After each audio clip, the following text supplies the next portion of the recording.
안녕하십니까? 예, 교과 공부 시간입니다. 예, 오늘부터서는요, 2025년도 제4기에서 여호수아, 다시 주신 기회라는 제목을 가지고 공부를 할 것인데요.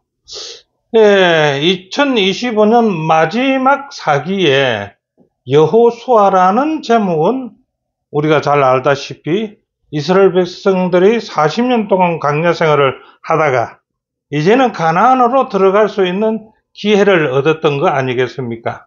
그래서 우리는 오늘날 우리도 하늘 가나안을 들어가기 위해서 지금까지 기다려 왔는데, 이 여호수아를 공부하면서 2025년 마지막 4기를 공부하면서 우리도 들어갈 하늘 가나안에 어떻게 들어가는가라는 것을 함께 공부했으면 아주 좋겠다라는 생각이 듭니다.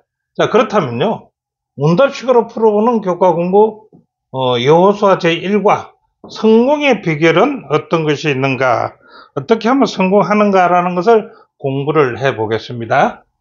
네, 자, 성공의 비결 제1과. 자, 성공은요, 각 사람의 잠재력을 최대한 끌어올리는 것이 라고 한다면 그 방법은 무엇이 있는가라고 한번 생각해 봅니다. 물론 우리가 성공하게 되면 우리의 있는 잠재력을 최대한 끌어올려야 되는 거겠지요. 그래서 교과는 말하기를 실패와 성공 모두를 성장의 기회로 받아들이는 태도가 아주 중요하다라고 얘기합니다. 두 번째는요, 자기 한계를 깨고, 그러니까 자기 한계를 깨고 잠재력을 깨우라 그죠. 명확한 목표 설정과 자신감이 성공 비결의 핵심적인 요소라고 얘기합니다. 그 한 예를 들어서요, 보스턴 필하모닉 오케스트라의 음악 감독인 벤자민 젠드라는 사람은 자기 학생들의 잠재력을 최대한 발휘하도록 하기 위해서 어떤 말을 하냐, 그는 불안해하는 학생들을 편안하게 만들기 위해서 강의 첫날에 모든 학생이 A 학점을 받을 것이라고 선언을 해버립니다. 그래서 학생들은 높은 성적을 받을 자격이 있다는 자신감을 갖게끔 그 교수는 그 학생들에게 자신감을 불어넣어 준 것입니다. 자, 이것을 보면서 여호수아는요, 어떤 책임에 하나님은 이스라엘 백성의 어떤 가능성을 보았는가라고 한번 본다면은, 첫째로 여호수아서는요, 모세에서 여호수아로 새 지도자로 바꾸는 전환기로 시작되는 책이 여호수아지요. 자, 지난 40년간 이스라엘은 역사는 반역고 완고했던 백성이지만 그들에게서 본 가능성이 있다는 것입니다. 하나님께서 볼 때. 그래서 이제는 하나님께서 기꺼이 순종하고자 하는 새 세대는 약속의 땅에 들어갈 준비가 되었다라고 얘기하면서, 이는 그들이 달성해야 할 기준으로서가 아니라 그렇게 할 수 있는 가능성이 보였기 때문이다라고 얘기하고 있습니다. 자, 그래서 이번 기는요, 하나님께서 이스라엘의 삶에 새로운 장을 열어주셨던 방식을 연구하면서요, 우리의 삶 속에서 그분의 율법에 순종하고 따르는 것이 성공의 비결이라는 것을 이 교과를 통해서 배우게 될 것이다 이겁니다. 자, 그래서 기억절은 뭡니까? 오직 강하고 극히 담대하여 나의 종 모세가 내게 명한 그 율법을 다 지켜 행하고 우로나 좌로나 치우치지 말라. 그리하면 어디로 가든지 형통하리라, 성공하리라. 네, 성공의 비결은 뭡니까? 좌로나 우로나 치우치지 말고 하나님의 명령에 따라가는 것이 성공의 비결이다라는 기억절을 해석해 볼 수가 있습니다. 자, 첫째는 새로운 모세입니다. 새로운 모세는 누굽니까? 당연하죠. 여호수아지요. 자, 모세의 죽음 이후에 일어날 일에 대한 하나님의 약속은 무엇인가라고 말할 때 신명기 18장 15절부터 22절, 여호수아 1장 1절부터 9절을 살펴보면요, 신명기에서는 뭐라고 합니까? 하나님께서 모세와 같은 참 선지자를 세우겠다고 약속을 했지 않습니까? 자, 그래서 여호수아 1장은요, 신명기의 약속대로 하나님은 이스라엘 새 지도자로 여호수아를 세웁니다. 자, 여호수아 1장의 모세는요, 여호와의 종이라고 부릅니다.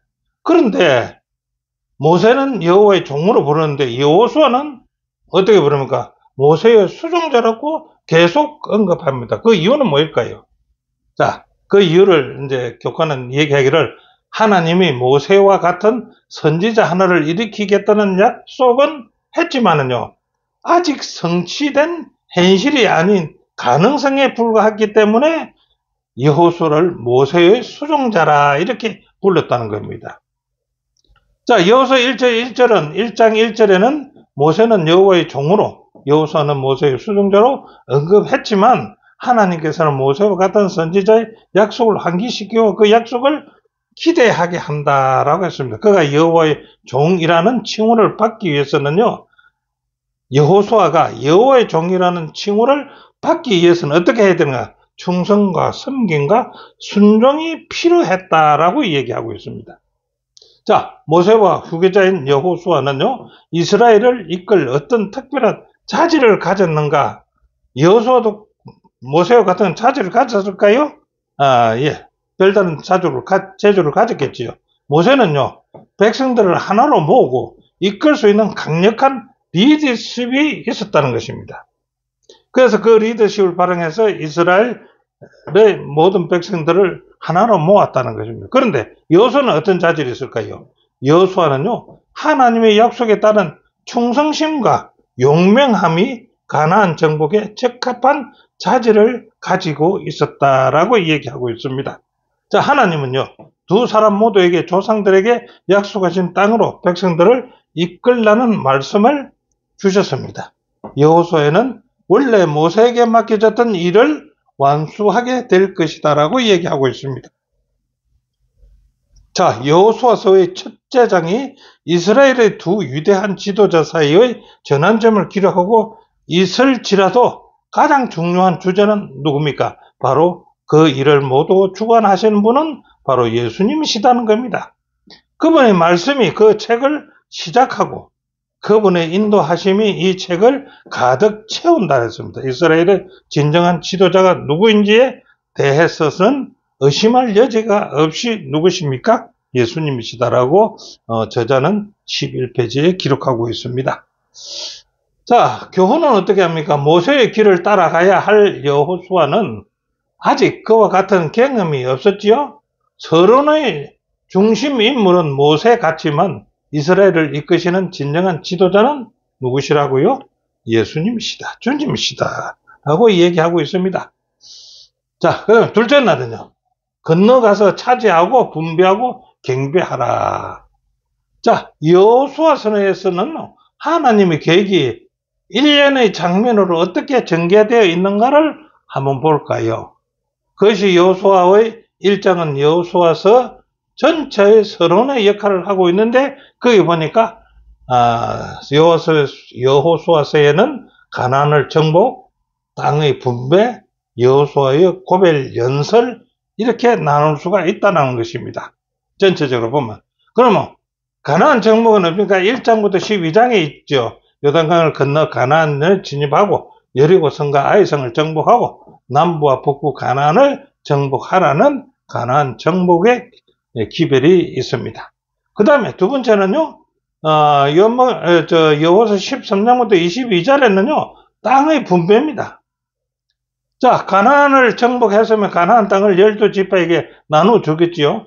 4지파의 기업은 없습니다. 그 다음에 도피성과 거주성의 설정을 해줍니다. 자, 그 다음에 여호수아의 고별 연설은 23장부터 24장의 마지막으로 장식하고 있는데 어떻게 합니까? 여호수아가 백성들에게 하나님의 율법을 지킬 것을 당부하고 있습니다. 두 번째는요, 마지막 유언입니다. 두 번째는 백성들이 하나님만을 섬기겠다고 다짐하라는 겁니다. 세 번째는요, 여호수아의 죽음이 이루어집니다. 자, 이것을 얘기한다면 결국 땅을 차지하게 하겠다는 하나님의 약속은 성취가 되었지요. 그 후로 땅을 지키는 책임은 누구한테 있습니까? 땅을 주신 분은 하나님이시지만 그 땅을 지키는 것은 이스라엘 백성의 손에 달려 있다고 했습니다. 이것은 참된 믿음과 그 믿음에 수반되는 순종으로만 그 땅을 지키고 성취될 수가 있다라고 얘기하고 있습니다. 자, 하나님의 계획은요, 백성의 순종을 통해서 온전하게 성취될 네 가지 동사가 있는데 그 동사는 무엇입니까? 그 동사 앞에서 본 것 같이 건너가라는 겁니다.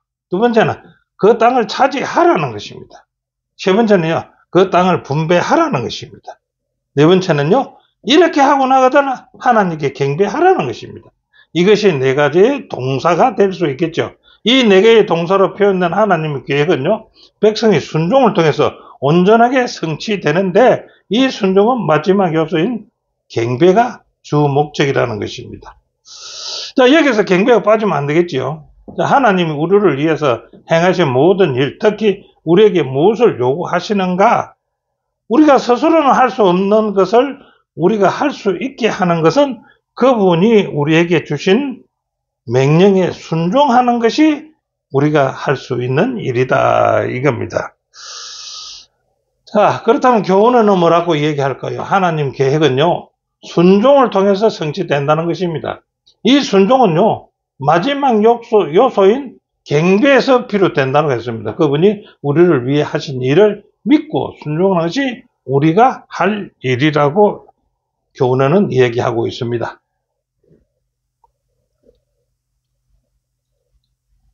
자, 셋째 날은요, 약속의 상속자들입니다.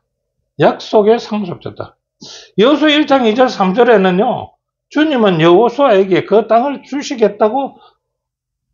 주시겠다는 말과 주셨다는 말을 두 가지 용어의 말을 했는데 그 말의 뜻은 무엇일까요?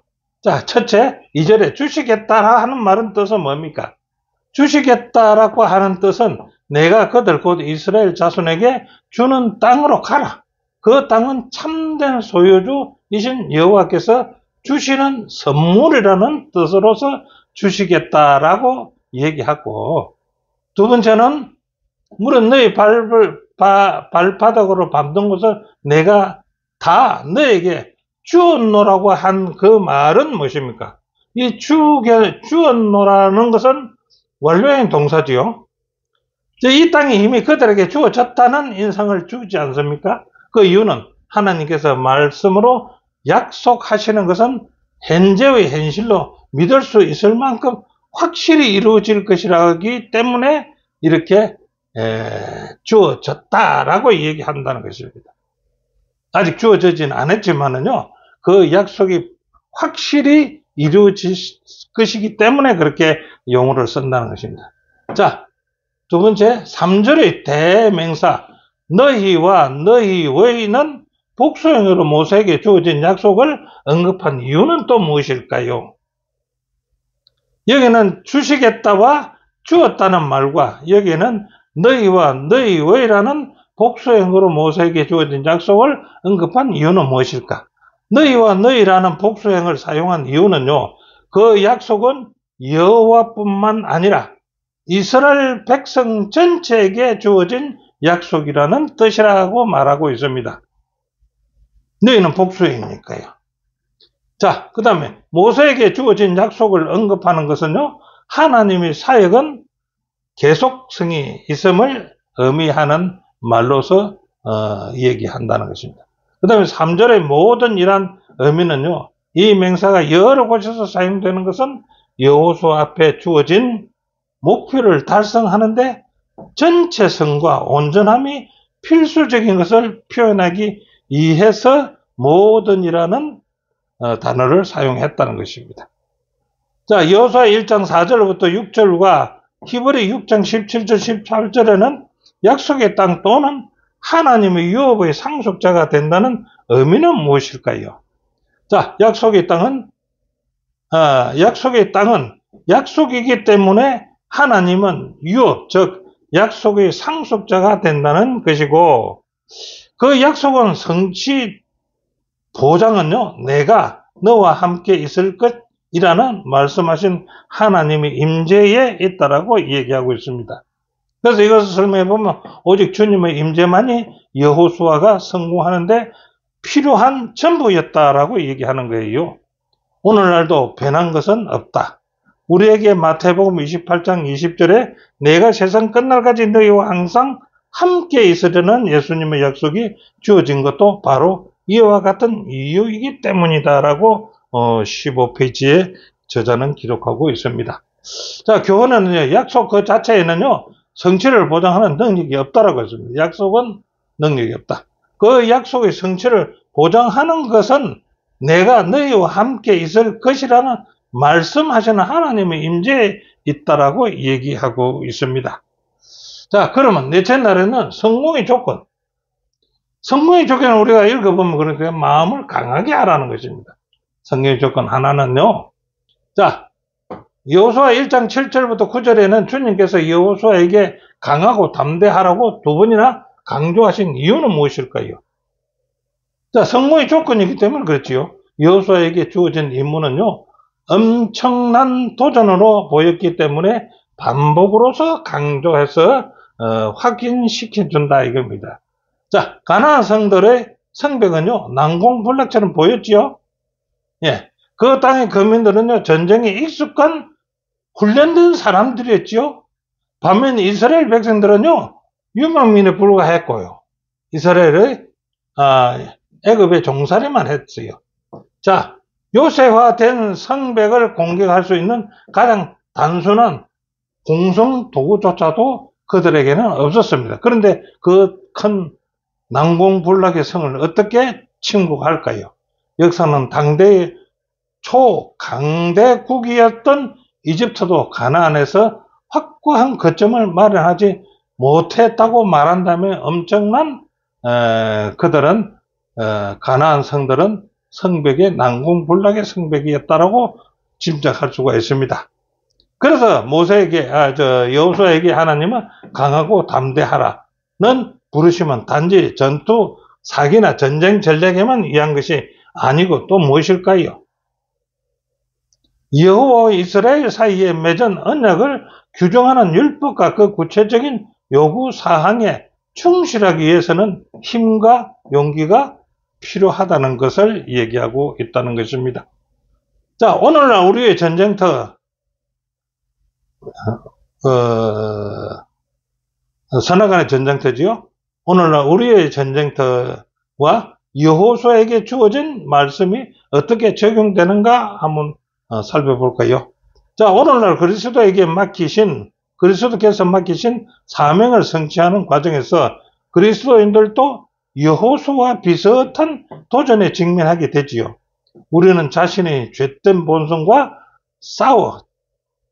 선악간의 대적들을 싸워야 한다라고 얘기하고요. 두 번째는 이 어둠의 세상을 다스리는 통치자들과 권세들과 악의 세력에 대항하여 싸워야 한다라고 합니다. 그러나 우리도 여호수아처럼 그리스도와 함께 하심에 대한 확실한 약속을 가지고 있어야 우리가 이길 수 있다.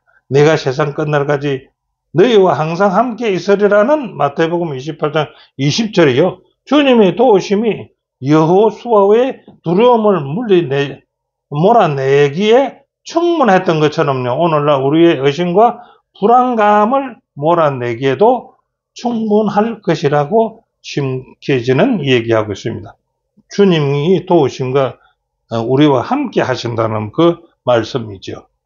자, 교훈은 주님의 도우심이 여호수아의 두려움을 몰아냈던 것처럼 우리가 그분을 잘 알고 신뢰할 때 그 관계는 우리의 의심과 불안감을 몰아내기에도 충분할 것이다라고 얘기하고 있습니다. 자, 다섯째 날요. 행동하고 성공하리라. 행동하고 성공하리라. 성경의 행동하고 성공이라는 것은 무엇을 의미하는가? 한번 볼까요?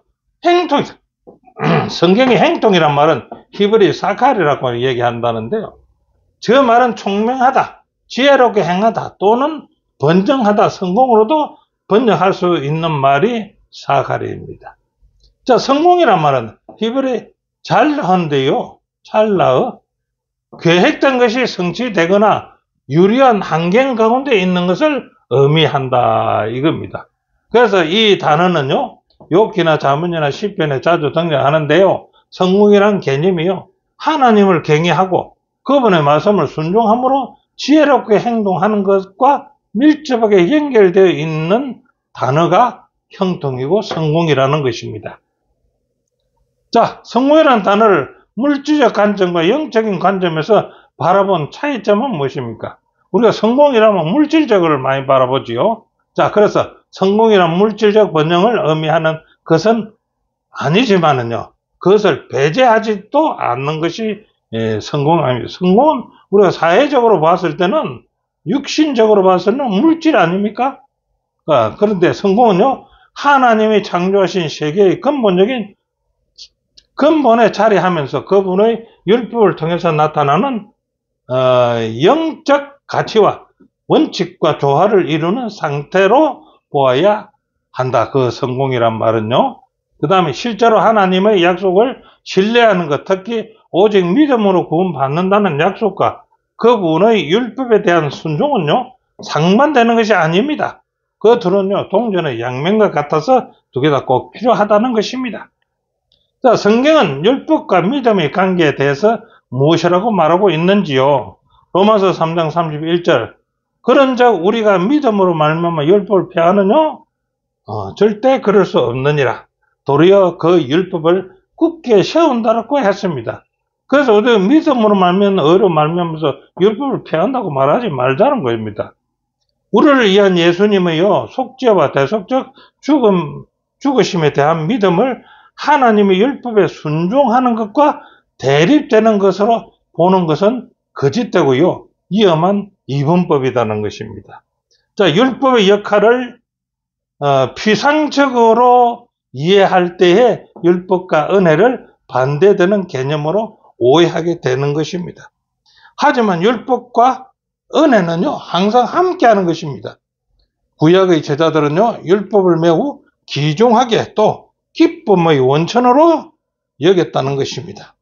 율법을 올바르게 바라보고 사용한다면요, 율법은 인간의 죄악과 그리스도의 의가 필요함을 더 깊이 이해하게 될 것이다라고 얘기합니다.